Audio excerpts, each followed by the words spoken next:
Comedian investigates. Subject, Jeremy Nunes, a self-described stand-up comedian. Jeremy released a book called You Can't Write City Hall. Last time I checked, you can write City Hall. But I have more questions than that. This goes deep. This could go dark. This will get ugly. I got to ask you right off the bat. You don't really, and this is going to sound racist, and I apologize, but you don't shout with your whole aura, Nunes. So I have a joke about it. So you've probably heard, many others maybe not, I don't know. But true story, my mom is 5'6" and Italian. My dad is 5'7" and Hispanic. And the FedEx guy, 6'6" and pasty white. So you know your dad. Well, he comes by about once a month, I guess. Yeah. Hey, thank God for all these shipping of packages. You get to see your dad more often. I was going to say, it's been pretty much more common since the lockdown. Yeah. He has come around a lot more with, my wife spends a lot of money with Amazon. And so, he's happy to come by. Yeah. Good for the kids to see Grandpa. Yeah. Yes. You're involved in the comedy world, and for some reason you decided to write a book. First off, what makes you say, I need to do this? Do people really read? I mean, what are you finding out? Do people read? I don't know. We'll see. I'm getting a lot of good feedback from it, so I assume people are reading it. Oh, okay. But I have... it's not like one person read it and they're all talking to that person to find out what they thought. They're all just... Yeah. Well, Gary said it's hilarious, so yeah, I'm going to just go with that. But so, yeah, I was the mayor of my hometown by accident. And so after years of being the mayor, I have a stockpile, no shortage of funny stories and things that happened while I was running the town. People compare it to a real life Parks and Recreation. Well, am I allowed to ask, or do you have to buy the book? You can chime in with that. But if you don't mind sharing, how do you accidentally become a mayor? Oh, So I was on the town board. I was an alderman. I'd been doing it for 2 years, halfway through my 4-year term. And everybody kept encouraging me to run for mayor. They're like, you're the smartest person in the room. Somebody's got to do this. So we got to get you in there. And I'm like, I don't know why you think I'm the best. They're like, well, you're the one that asks great questions. You ask things like, how much will this cost? Is this budgeted? These are normal questions, but nobody else would ever ask. So what you're saying is that you are the only conservative in your entire town. Yeah. Everybody else wanted to raise the taxes and spend money on everything. Spend it all. I was like, so the generations down the road, they'll pay for it. Yeah, no big deal. Yeah. And they're like, your kids are going to have to pay for this stuff. And I was like, my kids aren't going to live in this town. I got news for you folks. We're living. But so they keep encouraging me. So basically, to appease everyone, I basically make a joke out of running for mayor. So it's like, I'll run, but I just made it so obvious it was a joke that I was like, sure. Were you doing stand-up at the time? Well, yeah. Okay. And my campaign slogan was put a real joker in office. And then my name on the ballot, normally we just say like Joe Smith, Jeremy Nunes. Mine said comedian Jeremy Nunes. So you literally had to cast a vote for comedian Jeremy Nunes. And because I still was like, nobody's going to vote for me. But actually 80% of the town voted for me. They said, forget it. Let's just go with the comic. Who cares? And the incumbent mayor, his name, I have all the names protected in the book. So in the book, his name is Carl Donaldson, the incumbent who I ousted. And this is a true story. Like we wouldn't be able to find that in public record. who the actual person was. You can probably figure out who everybody was if you want. But so my proofreader's kind of checking stuff over. Actually be a content editor. They're the person that kind of makes sure you don't switch. The guy you're calling Joe doesn't become John, and stuff like that. And so she's looking at it, and I'm explaining what happens when I'm sworn in the first night. And she says, I see your wife is there, your mom is there, your sister is there, but you didn't say your dad.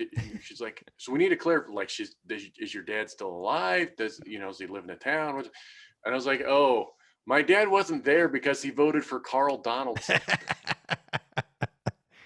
He knew better. Yeah. I know this guy. Yeah. It's like, you guys do not want him in charge of anything. Yeah. He was never asking, when we grew up, he was never asking the cost of anything. Yeah. He thinks money grows on trees. And then, so from there, so anyway, so all these people convinced me, I'm the mayor. Yeah. And after I finished up my time as mayor, everybody's like, you have all these stories, you have all these funny things that happened. You got to put them together in a book because it's so funny.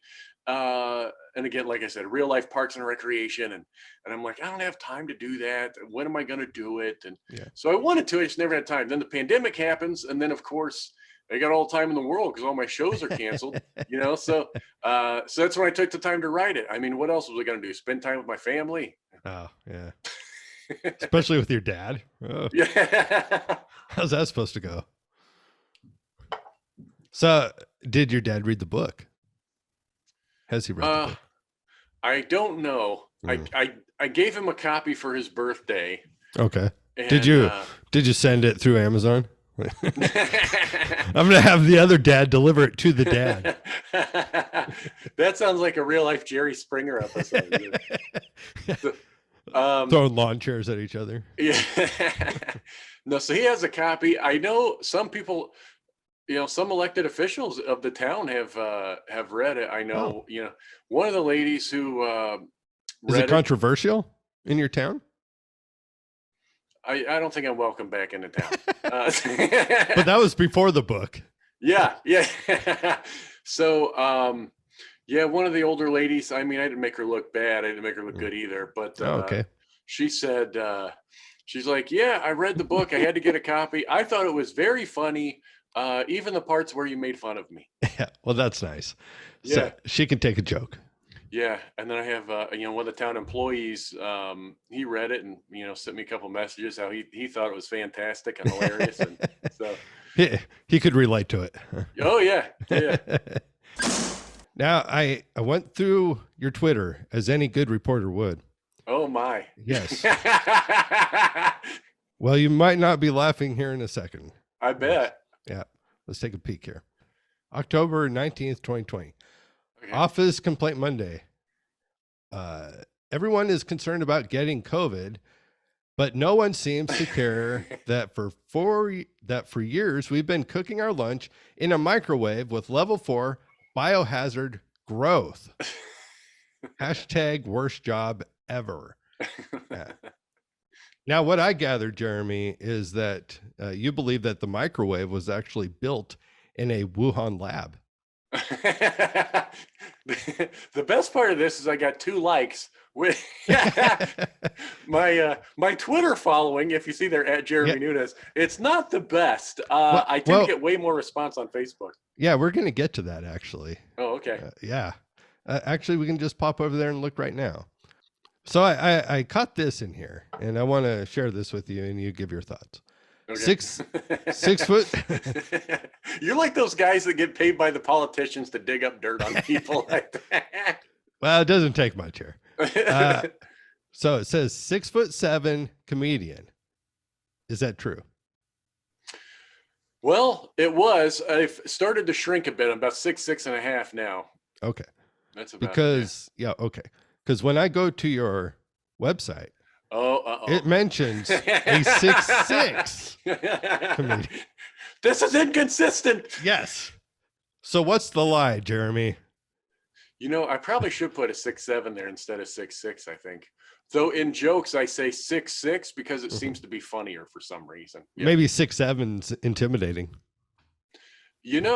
Back in the day, I'll tell you, back in the day when I was on the online dating scene, not currently, but my wife would not be happy. But we're going to get to that too. Oh boy. Okay. So I noticed a lot of the women, for what they were looking for, it was up to 6'6". You couldn't be taller than 6'6". Gotcha. So there, I was like, I better put I'm 6'6" on here. I better put myself right out of the range of all the ladies on here.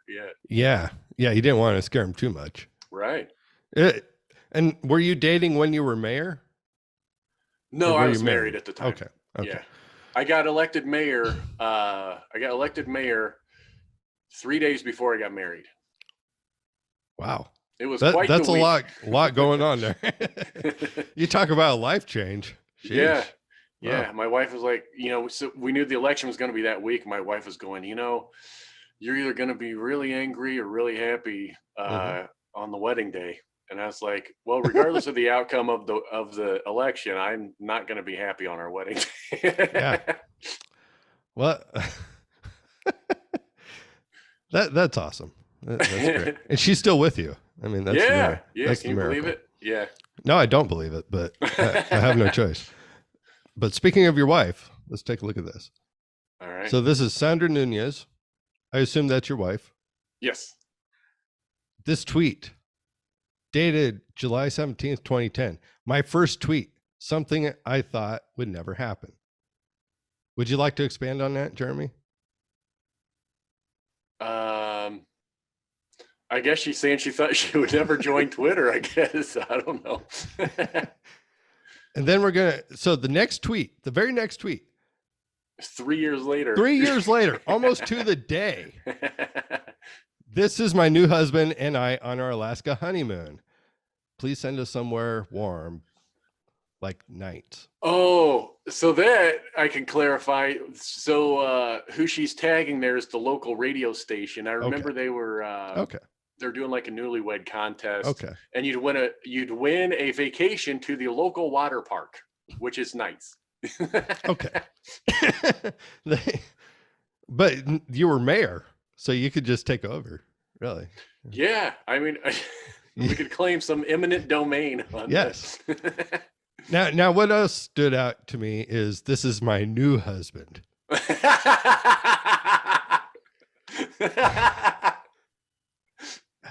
Do you want to expand on that? That's funny. I am her only husband, as far as I am aware. Yeah, as far as you're aware. Yeah. You didn't use your mayor powers to do a little digging.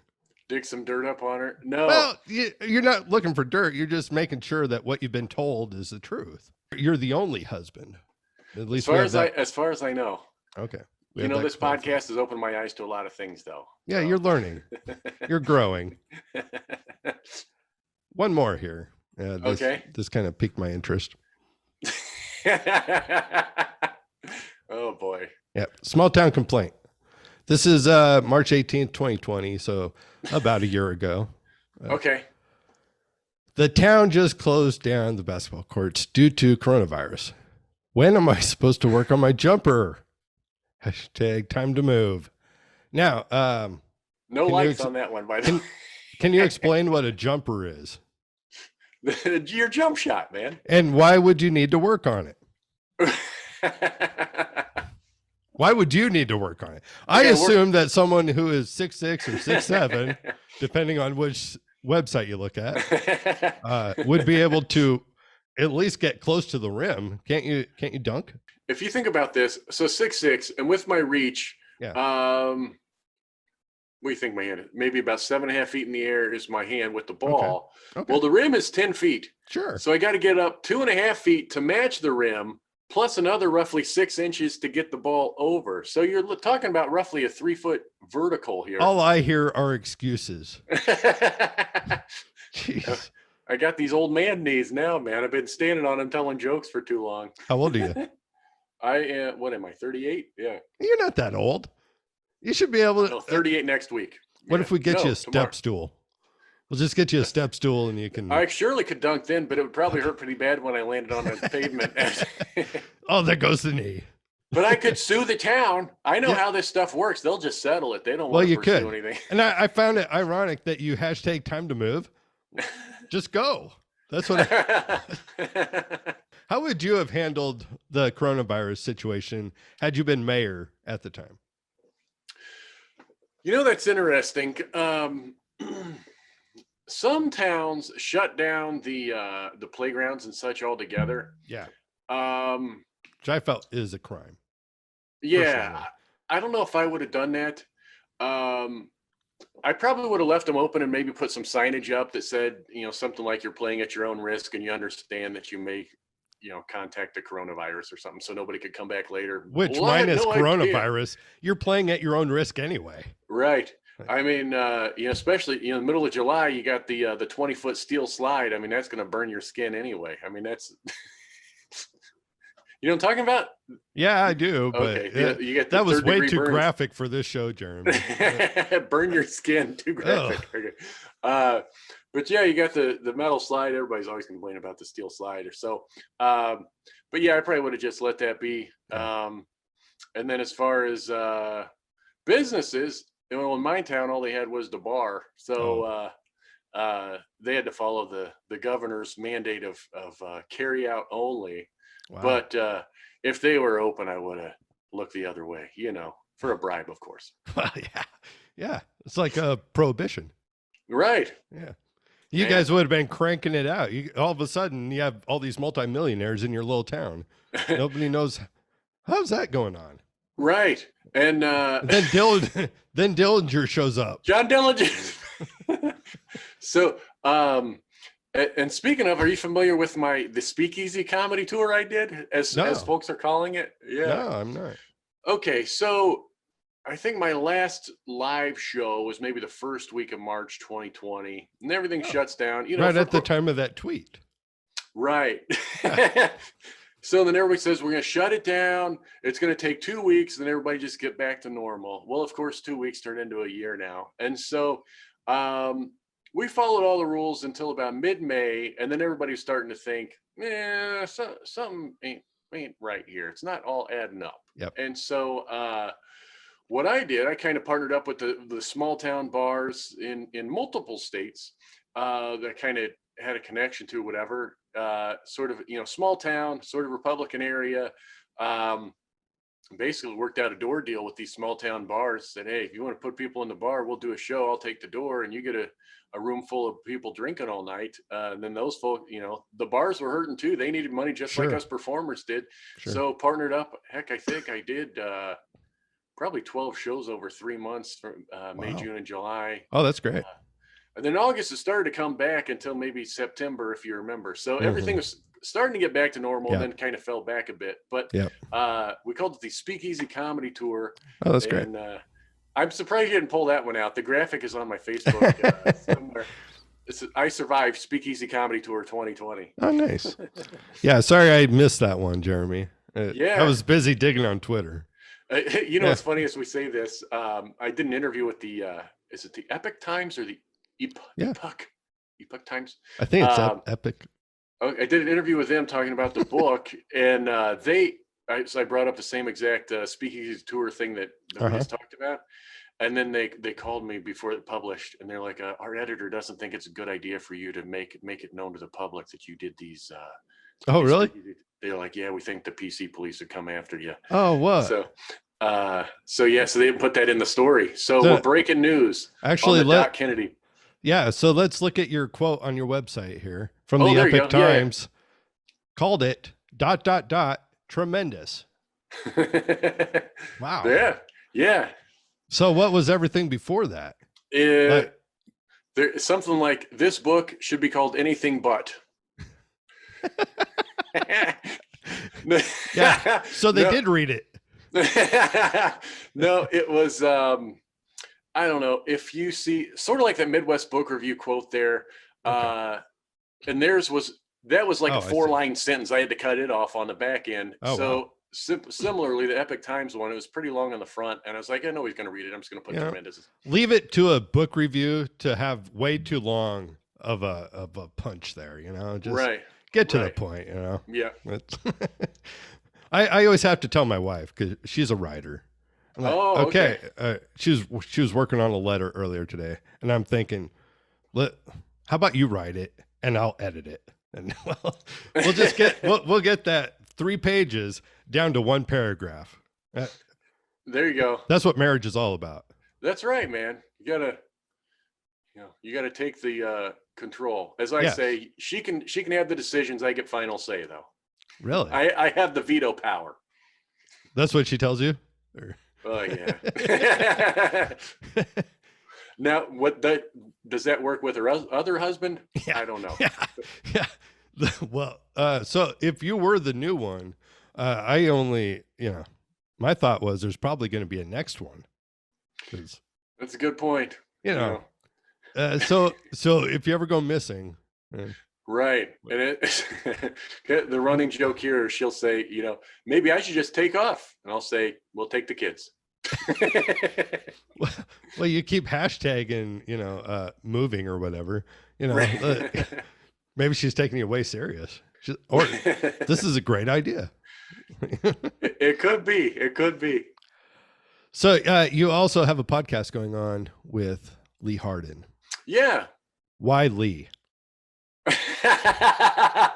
Actually, so that's our logo there, right? Yeah, I see that me. there. Yeah. So why Lee? Well, I'll tell you. I don't know how far into my podcast history you want to go here, but so I actually my original podcast was called the Back Table Podcast, and that was me and a guy who was alderman in the town with me, and we basically made fun of all the stuff the people in the town were complaining about. I listened to that like a few times, Okay, cool. I thought you guys were, I thought it was cool. Yeah. It's different, is what I appreciate. Different, right? It just takes a heck of a lot of show prep because we're doing what the people in this town are complaining about on their page, and what the people in this town are complaining about. So you spent several hours researching. Sure. And so eventually kind of ran its course, and then I just kind of switched to interviewing, or just basically having a conversation with comedians that I worked with in the past, and hence the Back Table. That was the original idea, sort of the Back Table, the comedy club, just chatting. A comedian interviewing other comedians is very original. Yeah, it's a new thing. Yeah, brand new. And so the last one I did was with Lee. Okay. And so as we kind of got off the call and kind of making small talk, I felt like I'd kind of run the course with the comedians thing. It wasn't really my thing. You didn't have me on. Well, I hadn't worked with you. It was all people I'd worked with. So I was kind of running out of people I'd worked with, because I used to open for all the old dudes who are all like dead now. Like who? Boy, my favorite was Jim Wiggins. Do you know that guy? Or know of him? No? Oh, what a great guy. But he was a great one, and so many others. But yeah, there was one recently. I remember seeing you had something online about, let's see. I can't remember. Oh, shoot. It seems like someone who. Dustin Diamond, I opened. That was it. That was it. Yep. Yeah. And he was another good dude. I heard a lot of horror stories about him before I went in. But yeah, he was great to me. Yeah, that's good. And so, so I felt like running the course. And then, like, as you were joking, a real original podcast, I was kind of thinking that too. I was like, this is, so many, every other comedian, this is like the format of their show. Sure. So, this one, dude.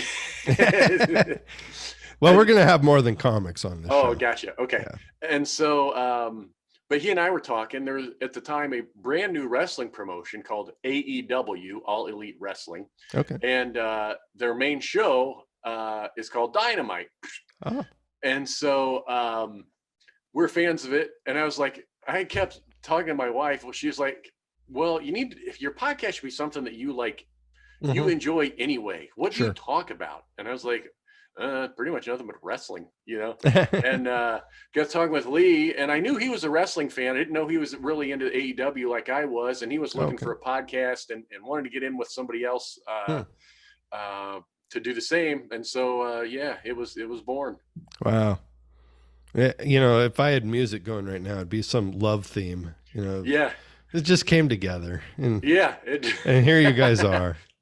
Yeah. And so I think we've done maybe somewhere in the neighborhood of 25 episodes, something like that. Okay, cool. It's a weekly show. Great. Recap Dynamite. So. All right. Well, that sounds awesome. Did you pitch that to Mike Huckabee when you were on that show?